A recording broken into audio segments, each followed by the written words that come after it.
Okay, good afternoon. It is Monday, September 9th. Okay, so I'm trying to figure out a way to get Instagram to go live at the same time. It doesn't quite do it, but we are live now, or apparently on a 10-15 second delay. Um, so good afternoon. Steve Mazzacane podcast, September 9th, 4:02 p.m. Thanks for joining. I got a little advice this morning talking to somebody about last week's podcast, and they said, be less formal, more casual. So this is going to be me talking at a table at Hornet's Nest or having a conversation at a restaurant like normal people. If there are questions, comments, please send those in. Things to talk about. We'd be glad to talk about those things as well. A couple things that are of interest. In about a week, we're going to start coming out with a new newsletter. It'll be weekly, a little bit different than you're normally used to. It's not just politics, but it'll be politics, new restaurants, and theater reviews. That's kind of a growing aspect of what I've been doing over the last few years is a lot more theater. And obviously, there's always interest in restaurants. So we're going to start doing a weekly email list. So in a day or two, you'll see a thing to fill out if you want to be on that on Branford 7's Facebook page, on my personal Facebook page, what have you, to join up for that. So that'll probably go out every Thursday, and we'll focus on restaurants, theater, and obviously there's always going to be some political analysis, but it'll be analysis that isn't necessarily time sensitive. So we can write about something that may be valid for a week or two. Look out for that. Secondly, I was reading a book about growing your social media audience, and they said ask people to like and share. If you are watching this and you are so inclined, please share it, please like it, recommend it to other people. We're on YouTube, Instagram, Facebook. We want to see what we can do about growing the audience overall. Before we get into like anything heavier, we want to talk about the Senior Center in Branford today in more detail. But this afternoon, stopped at a little place, and I forget the name of it already, in Guilford. Now, I'm not one of these like tchotchke kind of people. Like I don't go to all these places that have, holiday stuff. As people know, if you're a new viewer, behind me is a Christmas tree. You're not seeing things. That's a Christmas tree. It's a small Christmas tree on a tabletop. And if you're not used to, you didn't see us in the past, you would know, or if you've seen my social media pages, you know I was raised a Jehovah's Witness. I am not a Jehovah's Witness now. As such, we do not celebrate holidays. So I spent the first 28, 30 years of my life not really celebrating holidays. And even later, with some exceptions, I don't really do much in it either, unless there's people to buy gifts for, family, or dating, or that kind of sort of thing. But so I've kind of left it up as a joke a few years back of you should just leave it up year round to make up for the first 30 years missing Christmas. And I've left it up. And so over the years, readers have sent in a little, what do you call them? The tchotchkes that you put on your ornaments, the ornaments. And I've added a bunch of different ornaments on there. A lot of them are for readers, so it's kind of fun. So that's on there. So I've never really had much to do with holidays. I never worried about Halloween or Christmas or Easter, all that kind of stuff, because we didn't celebrate any of those things. And so, and there are some things that are just seasonal, but for some reason they kind of go hand in hand. So we stopped in this after lunch, went to lunch at, oh crap, what's the name of that prepared food place? Nona Gina's. Actually very good. Obviously people know I'm doing keto, so I haven't been able to eat a whole lot of. Nona Gina's may not be great if you're looking to do keto, but my God, a lot of different options if you're not worried about keto. Really good there. But we stopped at this little store called Strawberry Hollow Farm, and it's literally open from Labor Day to Halloween. Like that's it. It used to be till Christmas. They ended that. So you pull over in this little place, and it's just a tiny little, not a farm stand. It's bigger than a farm stand, but there are some like things out front. But oh my God, they had these candles. Like, and as soon as you get there, you can smell from outside this apple crisp, like a pie, which is the greatest pie in the history of mankind, as far as I'm concerned. But this candle was going, and you go inside, and it's this cool little store with all these little tchotchkes, and everything comes from a different area, like small, local, whatever. Somebody has these things that reclaim quilts, and somebody had candles from a local shop that are renamed. And it was just really cool little things to take a look at. And I never knew it was there. I think I drove by it 1,000 times on Route 1 in Guilford, but I never actually stopped in and knew it was there. So if you get a chance, if you go on my Facebook page, either my personal one I posted a bunch of pictures to, or to Branford 7 and Instagram. You're welcome to check those out. Really cool place to stop in. May want to take a look at that. The other kind of cool news that we got a couple days ago, and we knew this a few weeks ago, but still, the story of what happened at Amarone's in Guilford is awful, and the owner was obviously forced to sell after those sexual harassment allegations and arrests, multiple arrests by Guilford, and whether it's underage or whatever the story is there. I don't really want to get into that, but he was forced to sell what was a successful restaurant. Amarone's was a very good restaurant. The food was phenomenal. But we got word that it sold, and it sold to a new restaurant's going to open there. And what's interesting is it's not just if you've been to Guilford and know where Amarone's is, next to it is this kind of day spa-ish, nails, whatever kind of place. And not really something I spend much time worried about. But they're going to take over the entire building, and it's a place out of either Oxford or Beacon Falls called Char and Lemon. And I just took a look at the menu. It's interesting. Downtown Guilford is full of high-end restaurants, and this might be. At first I thought, man, is that going to make it in Guilford? Is it going to take this huge space? It's going to be a massive investment. Design this giant space, 2 leases, and open up what is essentially a brick oven pizza place. And looking over the menu costs, this is nowhere near the cost of what Amarone's was, nowhere near the cost of what Prime is, or all the other restaurants in downtown Guilford. And that might be just absolutely perfect. This might be something that actually rejuvenates the downtown Guilford area, especially at night, because this is going to be a family place. It's a place you can go, kind of a date-ish family place. It's not, New York City kind of that thing. It's just a casual dining. Looks like great food. Not all that expensive. Not cheap, but not all that expensive. We're not talking TGI Fridays here.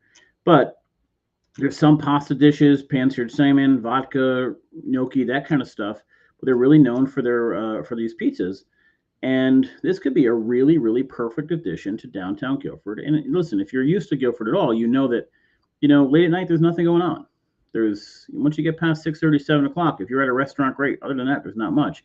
Branford's is a lot more vibrant when it comes to nightlife and things to do later on. We have late night speakeasies and restaurants that are open and a lot of people at the bars. So without Amarone's, this is a really cool addition to what we can see in Guilford. And it's really, it's an exciting time if you are, for the economy struggling and for food costs skyrocketing. It's to say something that people still want to put significant investments in Branford and Guilford. They're spending, if we look at the money that was spent on redoing Donovan's Reef to create the Salt Brick Prime and Lockworks little restaurants there, that somebody would put in very likely over $1 million into Branford and invest that this company is going to put in this kind of money to come back and invest in Guilford really says a lot, that people believe in the community, believe in the area, want to invest in the area. And if you let me say this, if you tried a restaurant and didn't love it, try it again. And stay aware that they may change their menu. They make big differences. If you are genuine and want them to succeed, give them feedback. Send them a message. Say, listen, I tried it out. Here's what was great. Here's what I'd like to see differently. Just some ideas. People that are willing to make those types of investments into our communities should be at least rewarded with honesty from the patrons. Let us tell them what the issues are. Tell them what you like or dislike. Down at the new place, Steve's place there, where Donovan's Reef was, the first complaint was that it was too loud. And they came back and they put up sound barriers and things all over their place. Give you an example, Arturo's restaurant has a bar, but people said it had no TV, so people weren't going there. They're adding a TV to that bar. Like, there are things that restaurants will do to try to accommodate the community. So give your feedback. Give your feedback in a positive way. Don't do it on Yelp. Don't go write nonsense reviews somewhere. But talk to the owner, email the people, send a message on Facebook. If you don't want to do it through you, send it to me. I'll send it anonymously. But these restaurants deserve a chance to get some feedback from the community that's constructive. So if you've gone once or twice, you didn't really love something, try it again. These are massive investments that people are making into our community, and we want that to continue.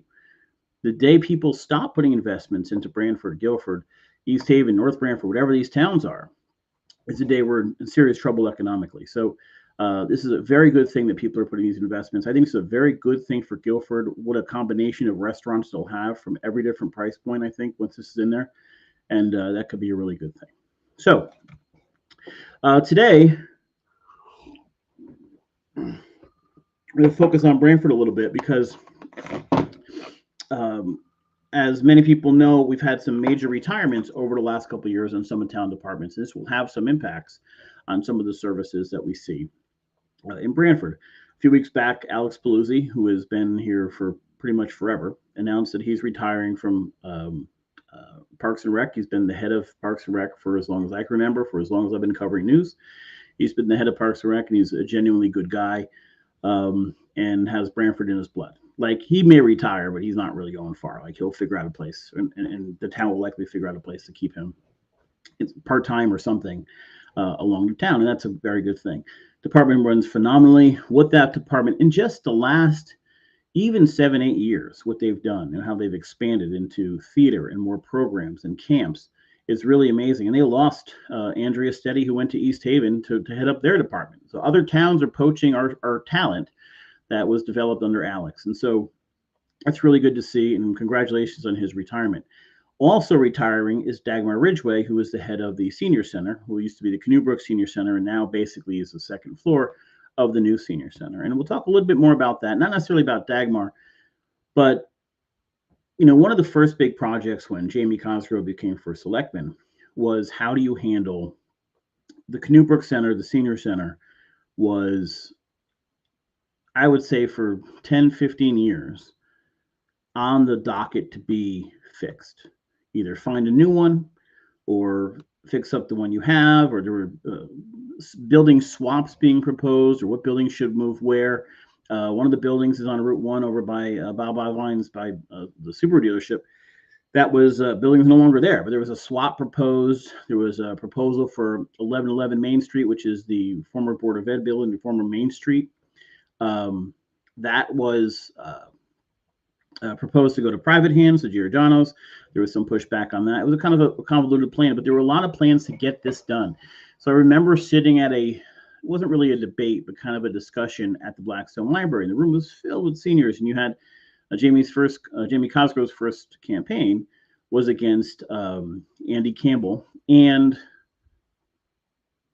J.C. Wyatt. And all the conversation was on, what are you going to do about the senior center? How are you going to get a senior center? And so Jamie Cosgrove came in, and there was a study done on different senior centers, but there was clearly some idea that maybe this shouldn't be two separate buildings. From a long-term cost standpoint, it made sense to combine them. But also there was this idea, and it's an accurate idea, that people live longer, they're active longer. The days where a senior center was just a bunch of people in wheelchairs, watching The Price is Right are gone. That's not what a senior center should be. It should be a vibrant building. There should be activity. There should be a lot going on. And so there was a group of seniors, especially older seniors at the time at meetings, who did not want to be anywhere near the community house. They wanted to be a separate facility altogether. Small group, and I'll be honest with you, based on their age at the time, most of them are no longer with us. But most people bought into this concept of an energized, all-ages facility that had senior-only programming. It was never going to be a bunch of 8-year-olds and 70-year-olds in the same room. But for the most part, if seniors wanted to go there after hours, they could. If kids wanted to go up and play pool, they could. If things, there was just an energy, a building that would be active, energized, a lot going on. The other significant complaint, and this was one of the things that probably prompted this conversation, was so many Branford residents would go to Guilford for their breakfast and lunch program. So there was a chef in Guilford, and there still is, who does a breakfast lunch program. And Guilford, in fact, their senior center community house is all together as one. So we kind of bought into that idea and took the community house that currently existed and completely redid it. It was $12.5 million. It's a beautiful building. If you've been in it, you know that's the case. There's a million basketball tournaments and a lot of programming going on there. And Alex Pelusi's done a great job there. I can say that the senior center has lagged in programming. They have not hired a chef. They have not started a food program. They get food delivered, in fact, and I think that's just awful. And so last week, Jamie Cosgrove asked or named, however you want to look at this, Alex Pelusi to step in as the interim head of the senior center. And I think very quickly you're going to start seeing a lot more programming, a lot more things happening, including hopefully a lunch program where chefs come in, maybe something with the schools or whatever comes in. You know, I had a conversation last week with somebody who runs a funeral parlor, and he said to me 2 to 3 times a week they get people, bodies, deceased, what have you, with nobody, with no family. Nobody either claims it, nobody's there for an obituary, nobody's there for services, nothing. And that's sad to see. And the reason I bring that up is we have seniors in every town, but seniors right here in Branford, that get up every day and don't leave the house. They're alone every day. They watch their TV shows. They may come out to, I don't know, pay taxes on occasion or what have you. Hopefully they come to Music on the Green. Hopefully they come to some of the free events that we have. But we are seeing depression among seniors be high. We're seeing suicide among senior men increase drastically. And it could be part of our call as citizens to say, I don't want you being home alone. I don't want you depressed. You're retired. You gave everything you have to the community. You gave anything you have for a job. I want you out. I want you to come watch a baseball game, come play pool, watch an event, go to local theater, come play pickleball, be active. If you are of that age, life is just getting started. Come get active. And so the goal of our senior center, the goal of our community house, and I think this is true, and it's going to be true under Alex, and I know Jamie Cosgrove is 100% on board with this. There were some roadblocks to this in the past. Clearly, the construction and clearly COVID held up some of this progress. But I think it's going to be full steam ahead with, if you're a senior in Branford, don't stay home. Come out, do things. We're going to drastically increase programming. We're going to see more things happening. The idea that at 4:30 it closes and you have to go home just isn't true. You want to stay there longer? Fine. Want to watch TV? So be it. Last Thursday, I guess they're going to do it again this Thursday. They actually put Thursday night football on the TV in their little cafe area, and the public is welcome to go. And so maybe this Thursday I'll stop by. We're probably going to do a podcast or two from the Senior Center Community House in the next day or two. And we want to make sure that that becomes the hub of Branford, this vibrant, active area that if you are sitting home with nothing to do, you have a place to go. If it's during normal hours, you can call and get a ride, but we don't want you alone. We don't want you depressed, overthinking. We want you active. Come on out, say hi. That's something as a community that I think that is valuable. This community does so much. It offers so much with regards to just free stuff. And it's not just the town stuff. Like I will tell you, obviously the concerts, what Colin Sheehan has done with concerts, what Alex has done with concerts in the center of town is spectacular. It's amazing. But I'll even give this example. The O and Ego, after 5 o'clock, is open to the public. There's nothing stopping anybody for minimal money from going down and being at a country club, ordering a diet soda and hanging out. There's live music there a lot. Like there are events going on all the time. We had Short Beach Days just happened. They have music sometimes on porches. We had music on a barge going up the river. There's so many events. There's so many things happening in Branford. And hopefully the community center just becomes one of those things that there's a place to go. You don't have to be alone. You don't have to be depressed or down. Come on out, meet people, do things, and get active. And so hopefully that's the case. And I hope Alex does phenomenal. He's here for 4 months. He gives the town a chance to look at what the model of management should be. Should there be a senior center director and a Parks and Rec director? Is there one person over everything? I will always err on the side of one person over everything for continuity, for sharing of ideas, maybe a vice director of each one. That's what I would assume or hope to see. But there'll be pros and cons, and we're going to get 4 months here with Alex of both of those and see what that looks like. So it's a really, really good move. I think it's a positive move for Branford. Congrats, Alex, on his retirement. That won't be till December 31st. Congratulations to Dagmar Ridgway on her retirement.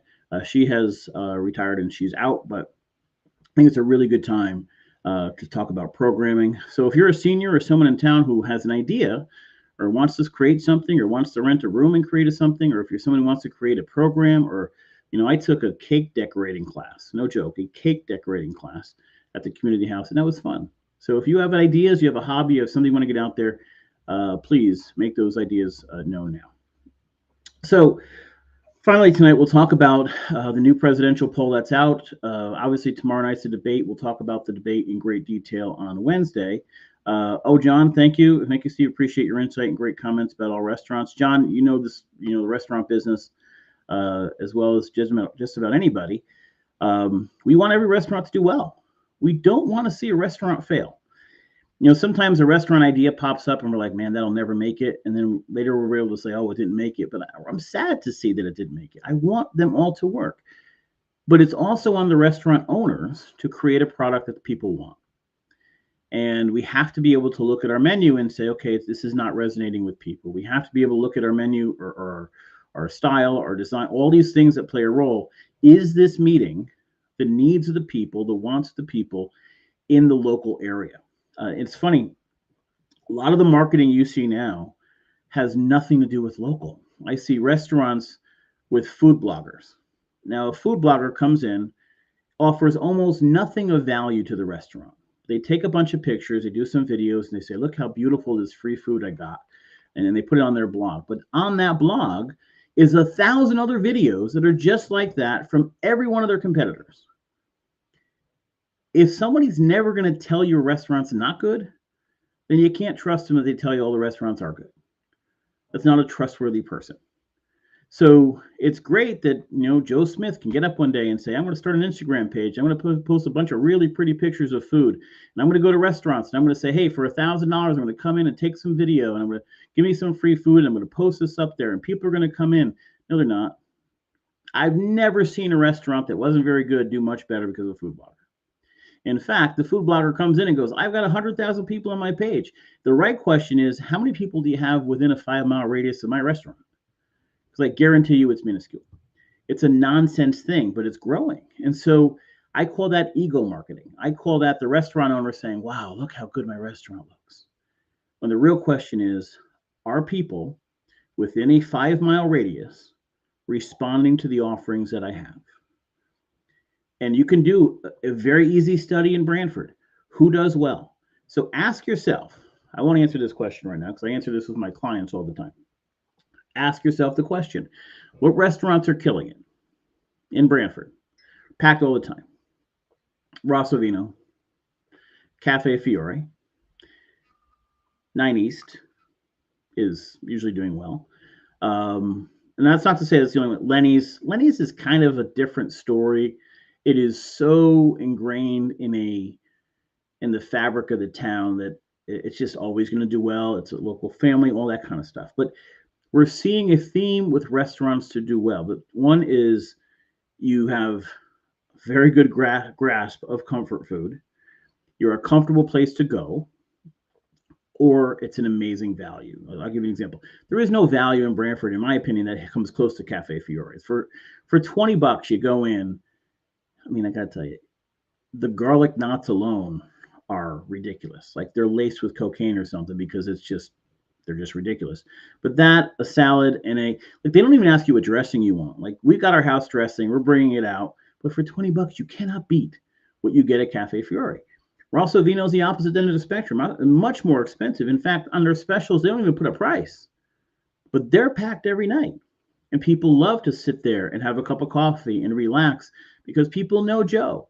They like Joe. They want to have a conversation with the family. They have no turnover. They've had the same waiters since they opened. It's amazing. The same bartenders for years. People like going there. What John just commented, why do people go to the Parthenon Diner? John, they know him. There's a human connection, a local connection to places, and people want to go back to those places. So when a new restaurant opens, they have to ask ourselves, I don't care how chic it is. I don't care how inventive the chef is on the food. Is this a restaurant, an eating establishment that local people will want to come and spend time at and come repeatedly?